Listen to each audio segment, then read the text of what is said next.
محترم ناظرین کرام، السلام علیکم ورحمۃ اللہ۔ اللہ تبارک و تعالیٰ کے فضل و کرم سے ہم سورہ بقرہ میں حج کے بیان کا مطالعہ کر رہے ہیں، اور الحمدللہ ہم آیت نمبر 196 میں حج کا بیان پڑھ چکے ہیں اور اسی کو کنٹینیو کرتے ہیں،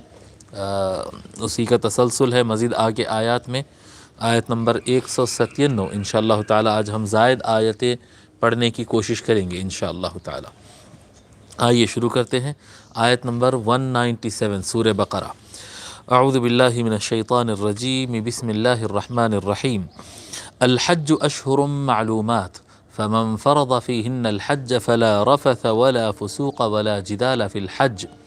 وما تفعلوا من خیر یعلمہ اللہ وتزودوا فإن خیر الزاد التقوی واتقون یا اولی الالباب۔ اللہ تعالیٰ ارشاد فرما رہا ہے الحج اشہر معلومات، حج معلوم مہینوں میں ہے۔ الحج اشہر معلومات، حج جس کو کہتے ہیں وہ مخصوص مہینے ہیں، انہی میں حج منعقد ہوتا، انہی میں حج کنڈکٹ ہوتا ہے۔ ایک زمانہ آج کے دور میں کچھ اہل قرآن کا اس طرح سے مطالبہ بھی چل رہا ہے کہ حج کو جو ہے سال بھر کیوں نہیں کر دیا جاتا۔ ایسا بھی ہو سکتا ہے کہ کیوں 25-30 لاکھ لوگ کو آپ جو ہے ایک ہی وقت میں حج کے لیے بلا رہے ہیں اور پریشان کر رہے ہیں۔ ایسا کیوں نہیں ہوتا ہے کہ ذی الحج میں ایک حج کر دیا جائے، پھر محرم چھوڑ کر سفر میں ایک حج کر دیا جائے، اور ربیع الاول چھوڑ کر پھر ربیع الثانی میں ایک حج کر دیا جائے۔ اس طرح کی باتیں کر رہے ہیں، مگر اس طرح سے نہیں ہو سکتا، کیونکہ اللہ تبارک و تعالیٰ نے یہ طے فرما دیا ہے کہ الحج اشہر معلومات، کہ حج چند معلوم مہینے ہیں، اور یہ زمانے جاہلیت سے یہ دن سب لوگ کو معلوم تھے۔ زمانے جاہلیت سے جس وقت قرآن نازل ہو رہا تھا، جس وقت قرآن یہ کہہ رہا تھا کہ معلوم مہینے ہیں، جانے ہوئے مہینے ہیں، اس وقت سارا زمانہ اور سارے اہل مکہ اور سارے مشرکین یہ بات جانتے تھے کہ حج کے دن جو ہے وہ شوال، ذی قعدہ اور ذی الحجہ کے چند دن ہیں، یہ ذی الحج کے چند دن ہیں۔ تو یہ 2 مہینے سے زائد کا کچھ ٹائم ہوتا ہے، 13 دن 14 دن اضافہ ہوتے ہیں، بس یہی دن ہوتے ہیں حج کے۔ الحج اشہر معلومات فمن فرض فیہن الحج فلا رفث ولا فسوق ولا جدال فی الحج۔ فمن فرض، اچھا الحج اشہر شہر کی جمع ہے، شہر کہتے ہیں مہینے کو، اشہر اس کی جمع ہے، پلورل ہے۔ فمن فرض فیہن الحج، پس جو کوئی اس میں حج کو فرض کر لیا، یعنی حج کا ارادہ کر لیا۔ آدمی جب اس کی استطاعت ہو جاتی ہے اور وہ ارادہ کر لیتا ہے تو اب اس کے اوپر حج فرض ہو جاتا ہے۔ فمن فرض فیہن الحج، پس جو کوئی اس میں خود پر حج کو فرض کر لیا، لازم کر لیا، یعنی ارادہ کر لیا، نیت کر لیا۔ فلا رفث، تو یاد رکھے اس کو ان چیزوں کا خیال رکھنا ہے، کیا؟ فلا رفث، کوئی فحش گوئی نہیں ہونا چاہیے، زبان سے کوئی خراب بات نہیں کرنا چاہیے۔ فلا رفث، اس کے بارے میں اس کو امام نصفی رحمۃ اللہ علیہ لکھتے ہیں، هو الجماع او ذکرہ عند النساء او الکلام الفاحش، بے حیائی کا کلام ہے یا جماع کا ذکر، عورتوں سے نزدیک جانے کا ذکر ہے، یہ جانا ہے یا عورتوں سے نزدیک جانے کی بات چیت کرنا ہے۔ یعنی اگر کوئی آدمی اپنی بیوی کے ساتھ اگر حج پر جاتا ہے تو اسے کوئی اس طرح کی گفتگو کرنے کی اجازت نہیں ہے، جو ذرا بے حیائی، جو عام وقت میں جس چیز کی اجازت ہوتی ہے اس طرح کی گفتگو آپ حج میں نہیں کر سکتے ہیں، یا پھر جو بے حیائی کے الفاظ ہوتے ہیں جو ہمیشہ منع ہوتے ہیں وہ بھی نہیں کر سکتے ہیں۔ ولا فسوقا،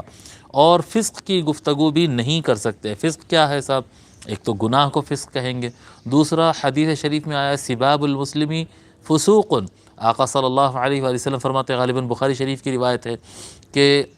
ایک مسلمان کو گالی دینا یہ فسق ہے، یہ فسق ہے، تو گالی گلوچ نہیں کر سکتے ہیں، کسی قسم کا گناہ نہیں کر سکتے ہیں، اور کسی کو نام نہیں رکھ سکتے ہیں۔ ولا تنابزوا بالالقاب بئس الاسم الفسوق بعد الایمان، سورہ حجرات میں اللہ تعالیٰ بیان فرمایا۔ تو کسی کو نام رکھنا، طعنہ دینا، جی نام رکھنا، ستانے کے لیے نام رکھتے ہیں نا، اس کو نام رکھے، اس کو نام رکھے، یہ چیزوں کی اجازت حج میں نہیں ہے۔ فلا رفث، بے حیائی کی گفتگو، کیا کہتے ہیں، جماع کی گفتگو بھی نہیں کر سکتے۔ ولا فسوق، اور کسی قسم کے گالی گلوچ یا کسی قسم کا گناہ نہیں کر سکتے۔ ولا جدال فی الحج، اور حج میں کسی قسم کا جھگڑا بھی نہیں کر سکتے۔ حج کے اندر جھگڑا نہیں کرنا چاہیے۔ فرماتے امام نصفی رحمۃ اللہ علیہ ولا مراء مع الرفقاء والخدم والمکارین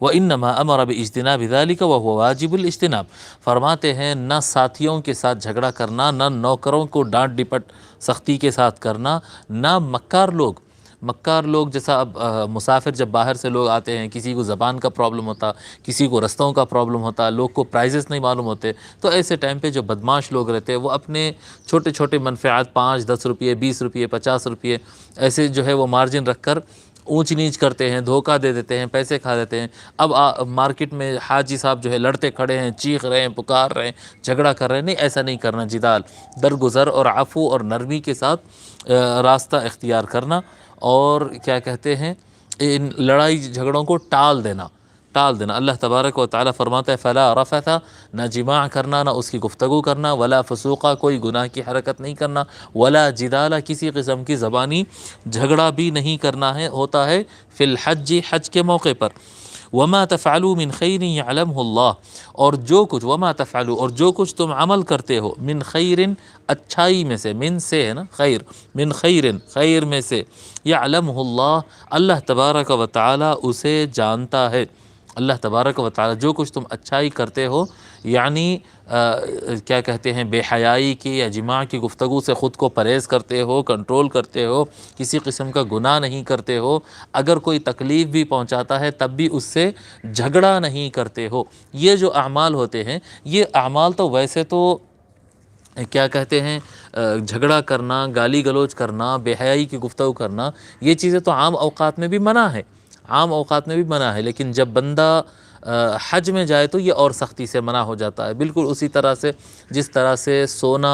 یا ریشم کا کپڑا ایک مرد کے لیے حرام ہے، سونا پہننا حرام ہے، لیکن اگر سونا پہن کے نماز پڑھے تو اور بڑا گناہ ہو جائے گا، اور اس سے وہ نماز بھی متاثر ہو جاتی ہے۔ اسی طرح سے حج میں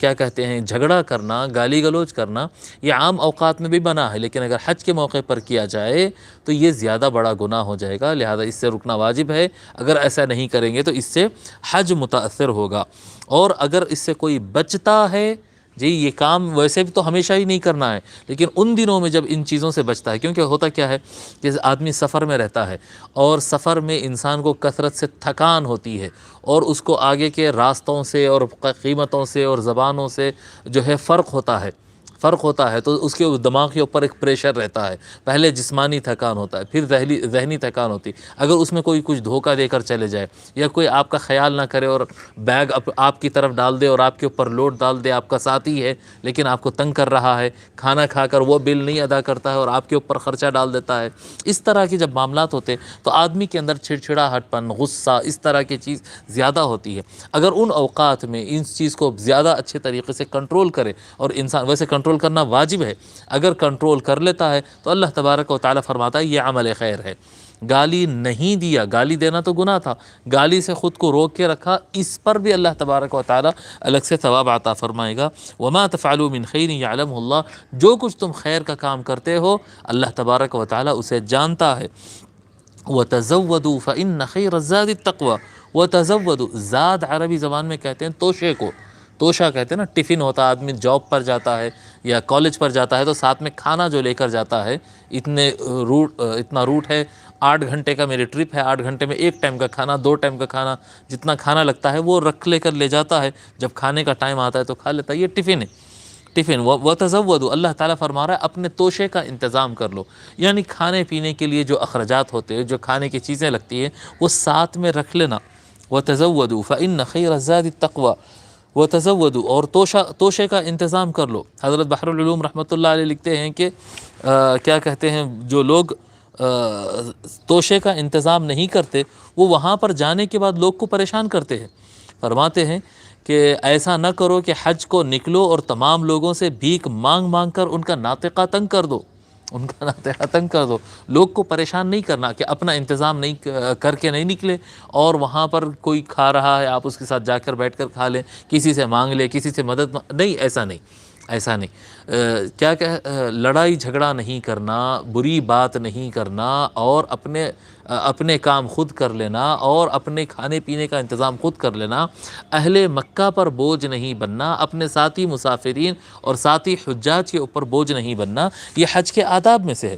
یہ سب حج کے آداب میں سے۔ وَتَزَوَّدُوا، اور اپنے توشے کا انتظام کرو، فَإِنَّ خَيْرَ الزَّادِ التَّقْوَىٰ، پس بے شک بہترین توشہ تقویٰ ہے آخرت کے لیے۔ تزودو، یہ فرمایا حج کے لیے، توشے کا انتظام کرو اور یہ سب چیزوں کا خیال کرو، اور یہ سارے چیزوں کا یعنی اپنے کھانے کا انتظام بھی کر لینا، دوسروں سے جھگڑا بھی نہیں کرنا، اور کوئی بے حیائی کی بات بھی نہیں کرنا، اور گالی بھی نہیں دینا، کسی قسم کا گناہ نہیں کرنا، یہ سارے چیزیں کیا ہے؟ یہ اللہ تبارک و تعالیٰ کا ڈر ہے، یہ اللہ تبارک و تعالیٰ کا تقویٰ ہے، اللہ تعالیٰ کا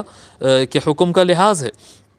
فَإِنَّ خَيْرَ الزَّادِ التَّقْوَىٰ، پس یاد رکھو یہ چیزوں میں جو تقویٰ کی راہ اختیار کرے گا تو وہ سب سے بہترین توشہ ہے جو قیامت کی دن آئے گا۔ یہ سارے چیزوں کا خیال اللہ کا حکم ہے، اس لیے کر رہے ہیں، تو یاد رکھو کہ یہ چیز آپ کو قیامت کے دن کام آنے والی ہے۔ وَاتَّقُونِ يَا أُولِي الْأَلْبَابِ، اور اللہ تعالیٰ فرماتا ہے وَاتَّقُونِ يَا أُولِي الْأَلْبَابِ، اور اے عقل کے مغز رکھنے والو، عقل کا جو مغز ہوتا ہے، جو اصل ہوتا ہے، اس کا مغز رکھنے والو، لبن کہتے ہیں مغز کو، جیسا ایک پھل ہوتا ہے اوپر چھلکا ہوتا ہے، اصل گودا ہوتا ہے بیچ میں، جو اصل کھانے کی چیز ہوتی ہے، ایک تو ہوتا ہے بیج، ایک ہوتا ہے چھلکا، اور جو بیچ میں اصل جو چیز کھاتے ہیں اس کو لبن کہتے ہیں، اصل مغز ہوتا ہے۔ اخروٹ پھوڑتے ہیں، اوپر چھلکا نکالتے ہیں، بیچ کے پتے جیسا ہوتا ہے وہ نکالتے ہیں، جو مین اخروٹ ہوتا ہے وہ مغز کہلاتا ہے، تو لبن کہتے ہیں مین مغز کو، اور یہاں پر عقل مراد ہے۔ وَاتَّقُونِ يَا أُولِي الْأَلْبَابِ، لبن واحد ہے، الباب اس کی جمع ہے۔ وَاتَّقُونِ يَا أُولِي الْأَلْبَابِ، اور اے الباب والے، اے عقل رکھنے والو، میرا تقوی اختیار کرو۔ یہ سمجھداری اسی میں ہے، تقوی اختیار کرنے میں ہی سمجھداری ہے، گالی گلوچ سے، لڑائی جھگڑے سے خود کو بچانے میں ہی سمجھداری ہے، اپنے توشے اور اپنے سامان کا انتظام کر کے جانا اور دوسروں پر بوجھ نہیں بننا، یہی سمجھداری ہے، بس اسی کو سمجھداری کہتے ہیں۔